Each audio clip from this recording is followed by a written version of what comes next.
Election carnival का कारवां 9,775 kilometre के लंबे सफर के बाद आप पहुंचाए हिमाचल प्रदेश के double high profile seat Hamirpur में। आप सभी का मैं स्वागत करती हूं। हमीरपुर हिमाचल प्रदेश का सबसे छोटा इलाका है क्षेत्रफल के हिसाब से, लेकिन इसकी सियासी धमक और धाक देखिए दुनिया में, ना सिर्फ देश में बल्कि दुनिया में भी, क्योंकि दुनिया की सबसे बड़ी पार्टी बीजेपी के राष्ट्रीय अध्यक्ष इसी पार्लियामेंट्री से आते हैं। कैबिनेट मिनिस्टर अनुराग ठाकुर भी यहीं से आते हैं। और ये हमीरपुर प्रदेश का एक ऐसा जिला है जिसने कांग्रेस और बीजेपी दोनों ही पार्टी से प्रदेश को मुख्यमंत्री दिया है। तो दोनों ही पार्टी के नुमाइंदे हमारे बीच मौजूद है। पुष्पेंद्र वर्मा कांग्रेस की तरफ से अपनी बात रखेंगे, अपने कैंडिडेट को डिफेंड करेंगे, तो वहीं नरेंद्र अत्री भी अपनी पार्टी के पक्ष को रखते हुए नजर आएंगे। आप दोनों का बहुत बहुत स्वागत और धन्यवाद सर। तो देखिए, हमारे शो का जो सबसे अच्छी बात है, नुमाइंदे सामने मंच पर हैं। आप लोगों के जो भी सवाल है बेधड़क पूछिए, जवाब आपको सीधा मिलेगा। सबसे पहले सर आपके पास आते हुए आपके सवाल। हमारा मेन सवाल इस बात का है, अनुराग जी काफ़ी टाइम से यहाँ पर हैं, एक रेल का मुद्दा थोड़ा सा वो रहेगा। बाकी अदरवाइज विकास के मुद्दे से अगर हम ये बोलना चाहते हैं, यहाँ से सीएम भी हैं, डिप्टी सीएम भी हैं, तीन एमपी हैं, सिकंदर जी, नड्डा जी और अनुराग जी। तो जो डेवलपमेंट हिमाचल की स्पेशली हमीरपुर में होनी चाहिए वो शायद थोड़ी सी कमी है। उम्मीदों पर खरे नहीं उतरे हैं। मैम आपके सवाल। मैं कांग्रेस वालों से ये पूछना चाहती हूँ कि अभी तो रेल हमारी ऊना तक पहुँच चुकी है, इससे पहले क्यों नहीं बनी? ज्वलंत मुद्दा है ये इलेक्शन टाइम में ट्रेन क्यों याद आती है, उसके बाद फिर सत्ता में आ जाते हैं या चले जाते हैं या रहते हैं, उसके बाद कोई मुद्दा रहता ही नहीं है। क्या बात है ये? बिल्कुल बिल्कुल ये वाजिब सवाल है। सर आप में से कोई सवाल पूछना चाहें? जी। मैं युवाओं की तरफ से एक प्रश्न प्रदेश की कांग्रेस सरकार से करना चाहूँगा। जिन झूठी गारंटियों के साथ प्रदेश में सरकार आई थी, युवाओं के लिए एक वादा किया गया था साल में 1 लाख से ज़्यादा नौकरियां मिलेंगी। इसके साथ साथ में एक वादा किया गया था हम युवाओं के साथ 2 रुपये किलो गोबर और इसके साथ साथ में 100 रुपये लीटर दूध खरीदा जाएगा। प्रदेश की कांग्रेस सरकार युवाओं की उम्मीदों पर खरा नहीं उतरी कांग्रेस की सरकार। ये जो कांग्रेस सरकार से पूछ रहे हैं 1 लाख नौकरियां देंगे, लेकिन इनसे ये पूछिए कि पिछले 10 सालों से नरेंद्र मोदी जो है वो वहां पे सत्ता में बैठे हैं, आप 20 करोड़ नौकरियां कहाँ हैं? 20 करोड़ नौकरियां दिखाएं भारतीय जनता पार्टी वाले लोग। एक मिनट, आप एज अ पर्सन पूछ रहे हैं या फिर एज अ कार्यकर्ता? इन्होंने बोला कि 1 लाख। तो मैं इनसे नरेंद्र जी से पूछना चाह रहा हूं कि आपके जो नरेंद्र मोदी सरकार वहां पे बैठी है, 20 करोड़ नौकरियां कहाँ हैं, ये दिखाए मुझे। मैडम मैं बीजेपी से पूछना चाहता हूं, क्योंकि हमारे माननीय आदरणीय मोदी जी ने कहा था कि हमारे खाते में 15-15 लाख रुपए आएंगे, वो आज दिन तक क्यों नहीं आए? मैं ये सवाल पूछना चाहता हूं कि पिछले 10 सालों से भारतीय जनता पार्टी की सरकार है केंद्र में, ये बार बार जो है कांग्रेस सरकार को कोसते ही कांग्रेस ने 17 सालों में कुछ नहीं किया। तो मैं ये पूछना चाह रहा हूं कि 10 सालों से भारतीय जनता पार्टी की सरकार है, तो आपने क्या किया? ठीक है, चलिए अब आप दोनों के पास आते हुए, क्योंकि यहाँ पर देखिए सवालों की बौछार और कुल मिलाकर यहाँ पर देखिए आप दोनों से मैं ये कहना चाहूंगी, रिपोर्ट कार्ड कुल मिलाकर यहाँ पे हमीरपुर की जनता आप दोनों से ले रही है। सबसे पहले सर आपके पास आते हुए, क्या उपलब्धि आप यहाँ पे जनता के सामने रख रहे हैं और किन मुद्दों को लेकर आप जनता के बीच जा रहे हैं? धन्यवाद। सबसे पहले तो मैं ये कहना चाहता हूँ कि उपलब्धि आप हमारी नहीं पूछिए, उपलब्धि केंद्र सरकार की आप पूछिए, क्योंकि 10 साल से केंद्र में नरेंद्र मोदी जी की सरकार है। और यहाँ की अगर आप हिमाचल प्रदेश की अगर बात कर रहे हैं तो हमारी सरकार को आए हुए 15 महीने हुए हैं। और भाई साहब हमारे पूछ रहे थे कि गारंटियों का क्या हुआ, तो ये पहली सरकार है पूरे भारतवर्ष ने जिसमें 10 गारंटियां दी थी इलेक्शन से पहले, और वो 5 गारंटियां जो है वो 15 महीने में हमारी सरकार माननीय मुख्यमंत्री ठाकुर सुखविंदर सिंह सुक्खू जी के नेतृत्व में पूरी कर चुकी है।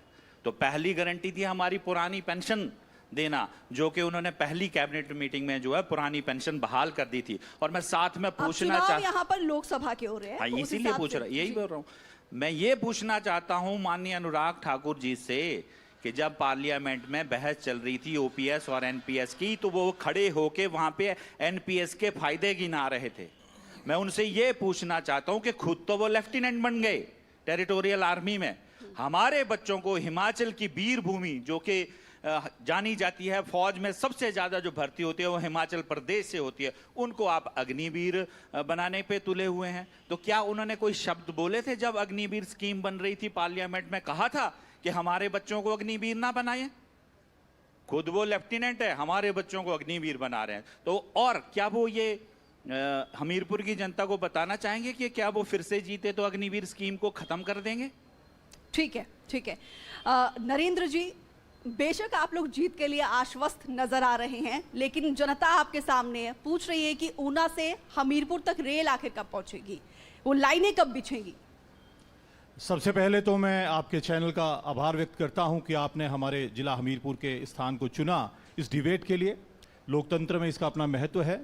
मैं क्रमशः तथ्यों सहित पूरी जानकारी उपलब्ध करवाऊंगा। जो भी प्रश्न हमारे स्थानीय नागरिकों ने पूछे हैं केंद्र सरकार से, उसके बारे में भी, और जो कांग्रेस के प्रतिनिधि ने यहाँ बातें रखी हैं उसके बारे में। सबसे पहले विषय आया ट्रेन का। मैं आभार व्यक्त करता हूँ अपने बंधु का, उन्होंने पूछा। मैं आभार व्यक्त करता हूं अपने दूसरे बंधु का जिन्होंने कहा कि आप कांग्रेस के 60 साल के बारे में ही बात करते हैं, अपनी बात नहीं करते। तो मैं उनको बताना चाहता हूं, जब उपलब्धियों की बात हो रही है तो जैसा इन्होंने कहा कि 1.5 साल की बात नहीं हो सकती, 1.5 साल की भी बात होनी चाहिए, 10 साल की भी बात होनी चाहिए, और कांग्रेस जो इससे पहले 60 साल सत्ता में रही उसकी भी बात होनी चाहिए। सबसे पहले ट्रेन की बात इन्होंने करी।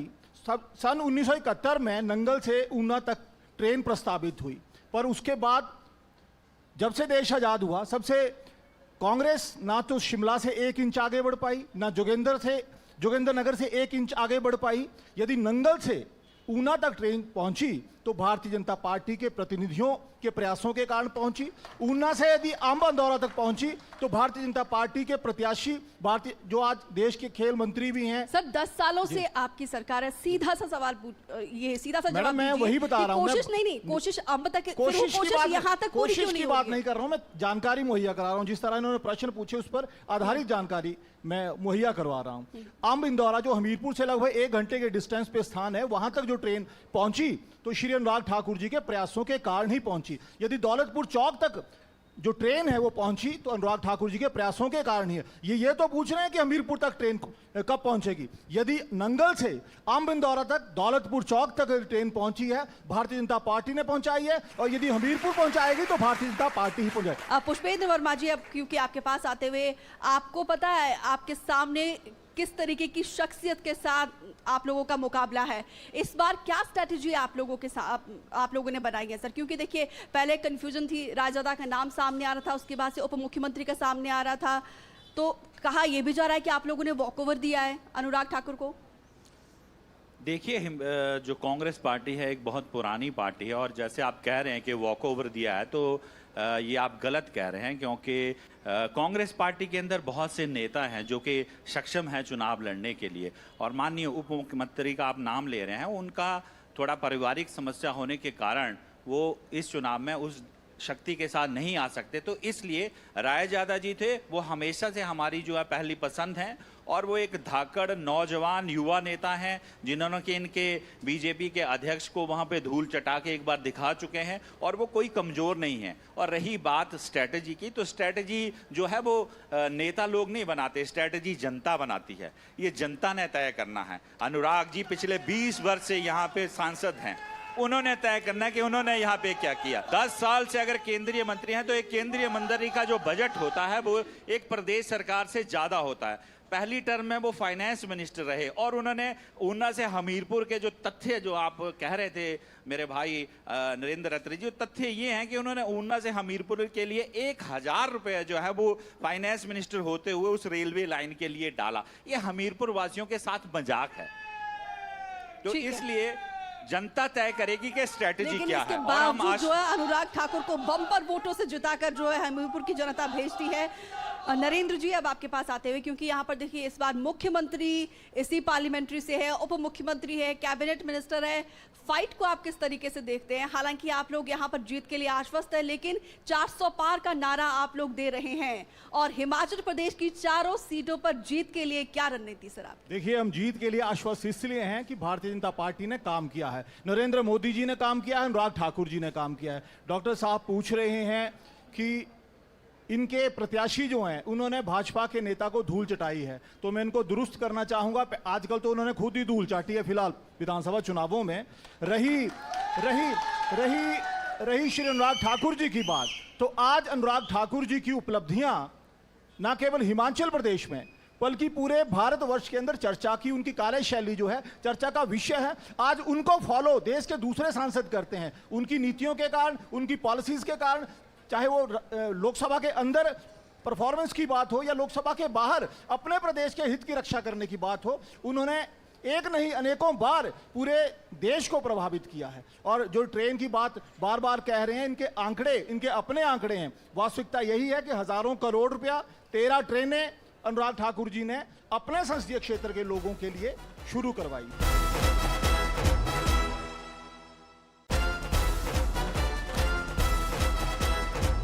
डॉक्टर पुष्पेंद्र, क्योंकि देखिए आपके पास आते हुए मेरा अगला सवाल है, क्योंकि इस बार मुख्यमंत्री यहीं से है, उप मुख्यमंत्री यहीं से, कैबिनेट मिनिस्टर भी यहीं से है। इसके बावजूद हमने देखा कि पिछले कई बार से अनुराग ठाकुर को हमीरपुर की जनता बम्पर वोटों से जिताकर भेजती है।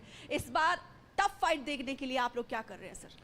देखिए, फाइट इस बार टफ ही है। मैं तो आपको पहले भी कह चुका हूं कि ये तो जनता ने तय करना है इस बार के क्या करना है। अच्छा, जनता का भरोसा जीतने के लिए क्या कर रहे हो ये बताइए? हम जनता का भरोसा जीतने के लिए हमने हमारे जो मुख्यमंत्री और उप मुख्यमंत्री को 15 महीने का जो समय मिला, उस 15 महीने के समय में हमने अपनी जो गारंटियां थी वो 5 की 5 पूरी करी। हमने महिलाओं को 1500 रुपए देने की बात कही थी, हमने वो पूरा करा। और जो बजट हमारा पास हुआ, जो हमारा बजट पास हुआ उसमें हमने 1500 रुपए रखा। और सबसे पहले इलेक्शन कमीशन में जाने के लिए, उसको रोकने के लिए, महिलाओं की उस सम्मान निधि को रोकने के लिए सबसे पहले जयराम ठाकुर जी वहां पहुंचते हैं, जबकि वो बजट में प्रावधान है। और इलेक्शन कमीशन ने भी उस बात को माना और उसने इस बात को सही ठहराया कि महिलाओं की सम्मान निधि को जारी रखा जाएगा और उनके फॉर्म आज भरे जा रहे हैं और वो भरते ही जा रहे हैं।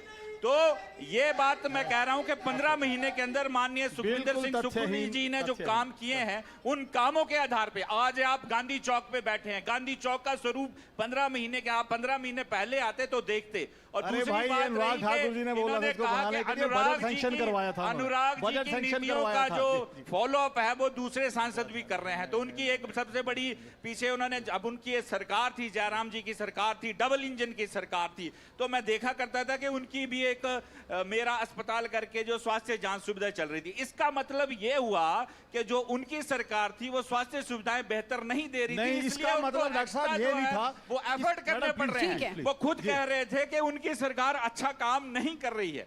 नरेंद्र अत्री जी, क्योंकि जनता का जोश और जज्बा आपको साफ तौर पर दिखाई दे रहा है, लेकिन जनता और ज्यादा उम्मीद करती है। कुल मिलाकर दिल मांगे मोर।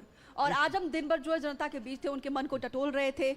उनकी एक बड़ी समस्या ये भी सामने आई है कि इतने कद्दावर नेता बीजेपी के राष्ट्रीय अध्यक्ष यहाँ से आते हैं, कैबिनेट मिनिस्टर अनुराग ठाकुर यहाँ से आते हैं, इसके बावजूद तो युवाओं को बाहर जाना पड़ता है सर्वाइवल के लिए, नौकरी करने के लिए। देखिए डॉक्टर साहब भावुक हो रहे थे, डॉक्टर हैं, इनको मेडिकल की अच्छी जानकारी है, मैं इस बात से सहमत हूं। पर जो उन्होंने कहा, अनुराग ठाकुर जी के जो प्रयास हैं, जो उन्होंने कहा कि इनको अपनी सरकार पर विश्वास नहीं था, ऐसा नहीं है। इन्होंने अनुराग ठाकुर जी की ही देन जो है एम्स कॉलेज हमीरपुर संसदीय क्षेत्र के बिलासपुर में खुला, श्री अनुराग ठाकुर जी की देन है। यदि मेडिकल कॉलेज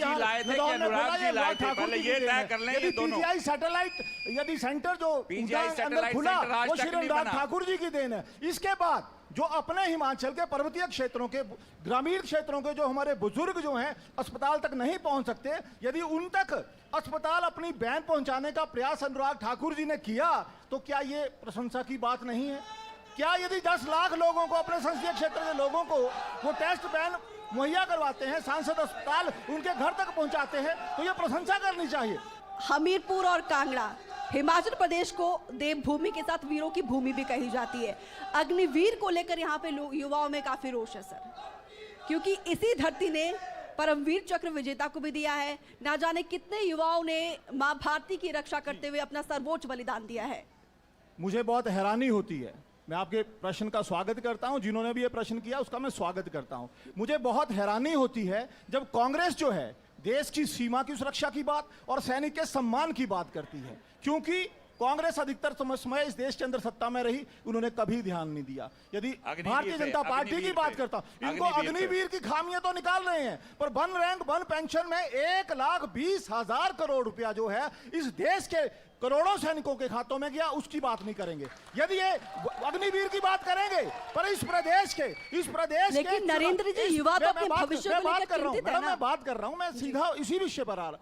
ये बात करते हैं, पर ये 94,000 जो सैनिक इस प्रदेश के अंदर हैं, पूर्व सैनिक हैं, उनके खातों में जो वन रैंक वन पेंशन का हजारों करोड़ रुपए का लाभ हुआ, उसकी वो बात नहीं करते हैं। ये कांग्रेस का देखिए, ये बातों को उलझा रहे हैं। अग्निवीर की बात ये नहीं करेंगे। खुद अनुराग जी लेफ्टिनेंट बन रहे हैं और यहाँ पे हमारे बच्चों को अग्निवीर बनने के लिए वो जो उनको मजबूर कर रहे हैं। आप कहिए कि अग्निवीर को बंद करेंगे। डॉक्टर साहब, ये हमें गर्व है कि अनुराग ठाकुर जी का गर्व होना चाहिए। आज हमारा बच्चा अग्निवीर शहीद हो जाता है बॉर्डर पे, तो उसको शहीद का दर्जा नहीं दिया जाएगा। ये अग्निवीर योजना है। 19 साल का वो दाखिल होगा, 23 साल का वो रिटायर हो जाएगा। ये अग्निवीर है तो ठीक रहेगा। भारतीय जनता पार्टी की सरकार ने, नरेंद्र मोदी जी की सरकार ने अनुराग ठाकुर जी के नेतृत्व में ये सुनिश्चित किया है कि युवाओं को उनके देश के अंदर सही दिशा में आगे बढ़ने का मौका मिलना चाहिए, और वो मिल रहा है। कांग्रेस में नहीं मिलाई। अपने देश के युवाओं के अंदर राष्ट्रभक्ति का जज्बा भरने के लिए यदि स्कीम लाई गई है, तो उसके पॉजिटिव पहलुओं को देखा जाए, उसके बाद उसकी पॉजिटिव पहलू गिनाइए तो सही उसके। आप पॉजिटिव पहलू गिनाइए तो सही। बड़ा इंपॉर्टेंट सवाल मेरा आप दोनों से रहेगा, क्योंकि 1 तारीख को यहाँ पर लोकसभा की 4 सीटों के साथ 6 सीटों पर उपचुनाव भी होने हैं, और सबसे ज्यादा इसी पार्लियामेंट्री पर 4 सीटों पर उपचुनाव है। आपसे सर पुष्पेंद्र जी, क्या आप लोग अपने विधायकों को नहीं संभाल पाए, उनको कन्विंस नहीं कर पाए? क्योंकि राजनीति के, हिमाचल की राजनीति के इतिहास में जो घटनाक्रम हुआ है, एक कहीं ना कहीं एक दब्बा की तरह देखा जा रहा है। और दूसरा सर, अगर वो आपकी पार्टी में आए हैं, नरेंद्र जी अगर वो आपकी पार्टी में आए हैं, तो क्या डील हुई है सर? देखिए, आपने बात करी कि हम संभाल पाए कि नहीं संभाल पाए। देखिए, ऐसे भ्रष्टाचारी लोगों को संभालने से कुछ नहीं होता। माननीय मुख्यमंत्री जी एक ईमानदार व्यक्ति हैं। इन्होंने भ्रष्टाचार किए, खनन किया, उस खनन को रोका गया तो इन्होंने बीजेपी के साथ मिलकर ऑपरेशन लोटस चलाया। लेकिन मैं आपको बता दूं कि हिमाचल प्रदेश पहला प्रदेश है जो कि पूरे भारतवर्ष में ऑपरेशन लोटस को उसने विफल किया है। ये बात है हिमाचलियों की, ये है वीरभूमि हिमाचल की, जिसने ऑपरेशन लोटस को धूल चटा दी है। जिन कांग्रेस के विधायकों की आप बात कर रहे हैं, वो पिछले लंबे समय से विधानसभा के अंदर उन्हीं गारंटियों की बात कर रहे थे जिन गारंटियों की डॉक्टर साहब पूरा होने की बात कर रहे हैं। उन विधायकों ने उन्हीं गारंटियों की बात करी कि मुख्यमंत्री जी आप कब गारंटियां पूरी करेंगे। जब वो नहीं गारंटियां पूरी हो गई, तो कांग्रेस की, इस प्रदेश की जनता के साथ साथ उनके अपने विधायक जो थे, प्रदेश सरकार पर विश्वसनीयता उन्होंने खो दी। प्रदेश की सरकार ने विश्वसनीयता खो दी, और तब जाकर उन्होंने भारतीय जनता पार्टी में विश्वास किया। और यदि भारतीय जनता पार्टी के विचारों में, भारतीय जनता पार्टी के संस्कारों में कोई विश्वास करता है, तो भारतीय जनता पार्टी उसका अभिनंदन करती है, उसका स्वागत करती है। लेकिन उससे आपके कैडर बेस कार्यकर्ता तो नाराज हो गए, जो सालों से मेहनत करके पार्टी को सींच रहे थे। भारतीय जनता पार्टी एक अनुशासित पार्टी है। भारतीय जनता पार्टी के संगठन में जो सर्वोच्च नेतृत्व कहता है वो किया जाता है। इनकी तरह नहीं, आपको पता है मैं क्या बोलूं, क्या क्या हिसाब किताब चला हुआ है। अनुशासन हमें दिख रहा है और अनुशासन हमने देखा भी है। डॉक्टर पुष्पेंद्र जी, क्योंकि आप लोग दोहरी परीक्षा से जा रहे हैं, अपनी सरकार को भी बचाना है और 4 सीटों पर राष्ट्रीय और स्थानीय मुद्दे कौन कौन से रहेंगे सर? देखिए, स्थानीय मुद्दे, लोकसभा का चुनाव है, तो हम तो जो केंद्र सरकार से यही अपील करते हैं, मुद्दा ये है कि हमारे बच्चों का भविष्य जो आपने अंधकार में कर दिया है, वो अग्निवीर योजना को आप खत्म करेंगे कि नहीं करेंगे? निश्चिंत मैं आपसे नहीं लेना चाहता वादा, ये वादा चाहता हूं कि नरेंद्र मोदी जी आके बोले कि अग्निवीर को हम खत्म कर देंगे। इसमें कोई शक की बात नहीं है। महंगाई और बेरोजगारी को लेकर आप लोग बैकफुट पे हैं। लगातार जनता के बीच, ये ना सिर्फ हमीरपुर में, मंडी में, हिमाचल की बात नहीं बल्कि ऑल ओवर इंडिया में एक ज्वलंत मुद्दा है। इसके लिए क्या रोड मैप है? जहां तक महंगाई की मैडम आप बात कर रही हैं, महंगाई और बेरोजगारी दोनों। जब कांग्रेस सरकार इस प्रदेश के अंदर आती है, तो सबसे पहले अब तक 7 रुपए ये प्रति लीटर डीजल का प्राइस बढ़ा चुके हैं। ये घर में यूज होने वाला डिपू का तेल जो है उसका मूल्य बढ़ा चुके हैं। एक नहीं अनेकों ऐसी चीजें हैं। मोदी जी कह रहे हैं कि मैं राशन फ्री दे रहा हूं, ये कह रहे हैं कि हम बढ़ा चुके हैं। टूरिज्म आधारित हिमाचल प्रदेश है। जो भी गाड़ियां आती हैं उन पर एक्स्ट्रा चार्ज जो है सुखविंदर सिंह सुक्खू जी की सरकार ने लगाया है। रोजगार हिमाचल प्रदेश में पर्यटन से सृजित होता है। उन सारी चीजों पर इन्होंने सुक्खू सरकार ने 15 महीने के अंदर 2200 करोड़ रुपए रेवेन्यू जो है प्रदेश सरकार का बढ़ाया है, जो आज तक कभी नहीं बढ़ा इतिहास में। 25 करोड़ लोगों को देश के अंदर गरीबी रेखा से बाहर निकालने का काम नरेंद्र मोदी जी की सरकार ने किया। 80 करोड़ किया 80 करोड़ लोगों को राशन दिया है 80 करोड़ लोगों को दिया है। या आप आम जनमानस से पूछेंगे, जरूरतमंद से पूछेंगे, लेकिन रोजगार नहीं दे पा रहे वो। 80 करोड़ लोगों को जब इस देश के अंदर, इस विश्व ये मान रहे हैं ना कि गरीबी बढ़ी है, महामारी आई थी तो उस समय सहयोग किया था और संकल्प लिया है कि 2027 तक इस देश के 80 करोड़ लोगों को, जरूरतमंद लोगों को जो है राशन दिया जाएगा। जहां तक रही रोजगार की बात, और 15-15 लाख भी आने थे। 2014 तक केवल मैडम 350 स्टार्टअप इंडिया के अंदर थे। 350 स्टार्टअप थे। आज इस देश के अंदर 1,17,000 स्टार्टअप हैं। रोजगार आप डाटा देखिए तो प्राइवेट सेक्टर में 22% नौकरियां जो वो घट गई हैं।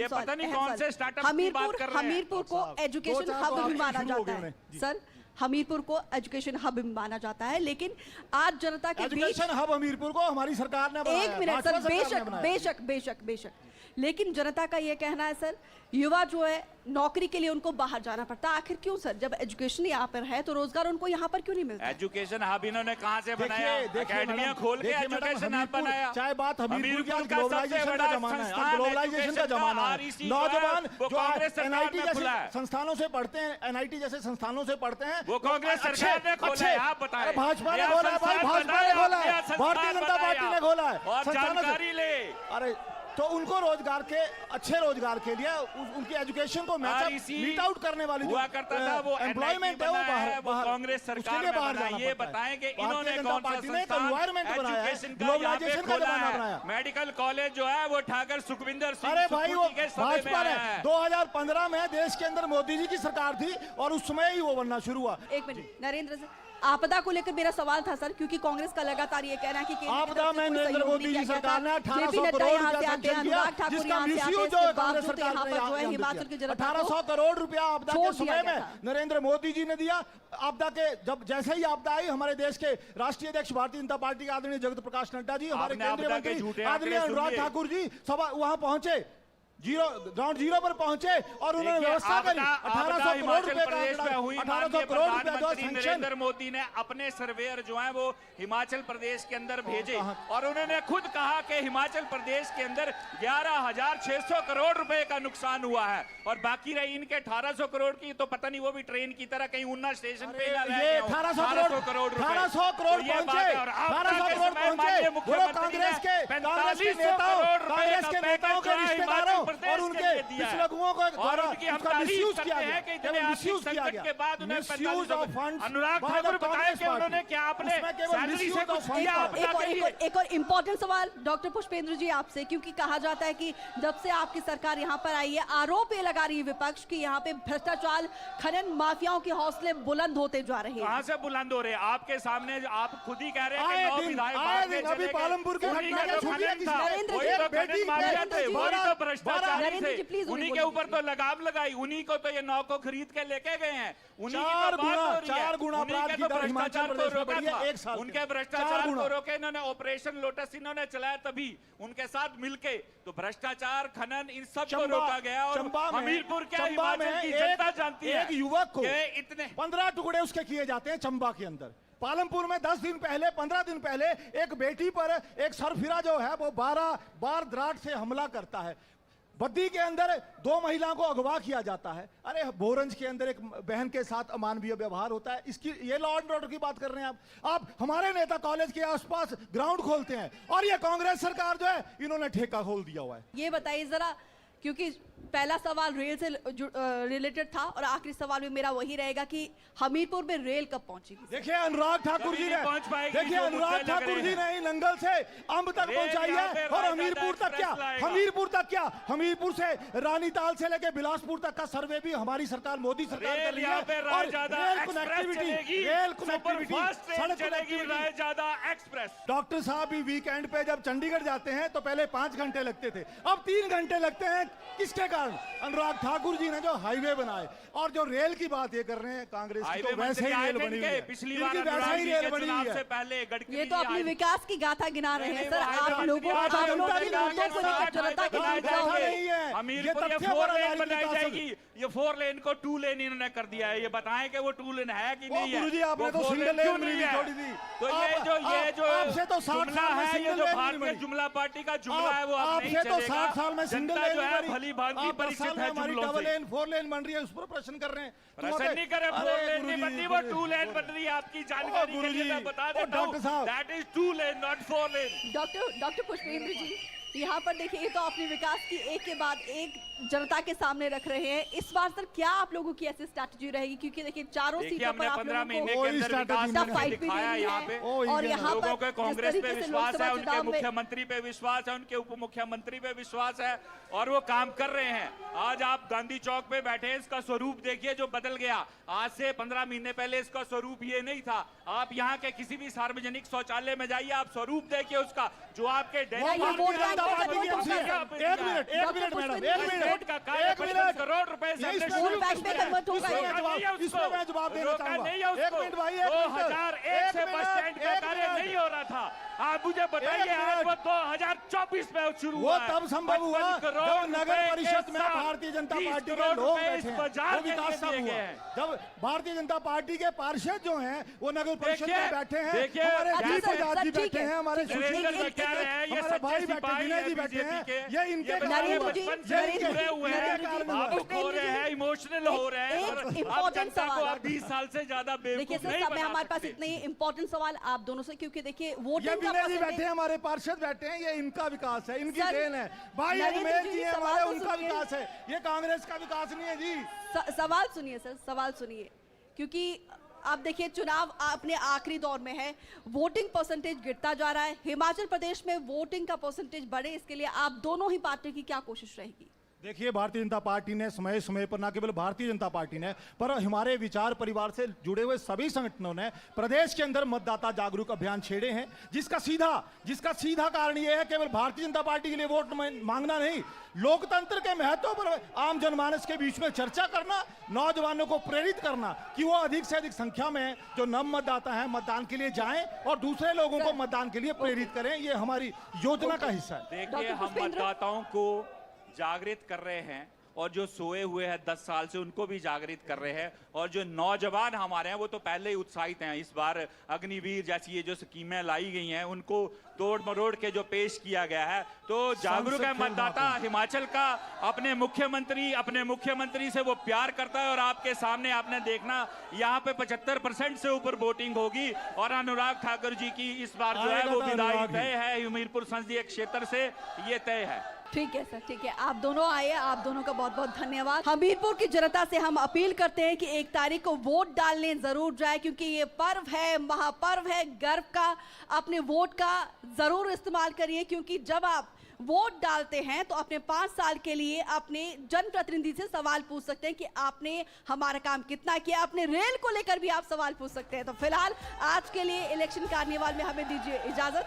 अगले एपिसोड में फिर हम मिलेंगे अपने नए कारवा के साथ।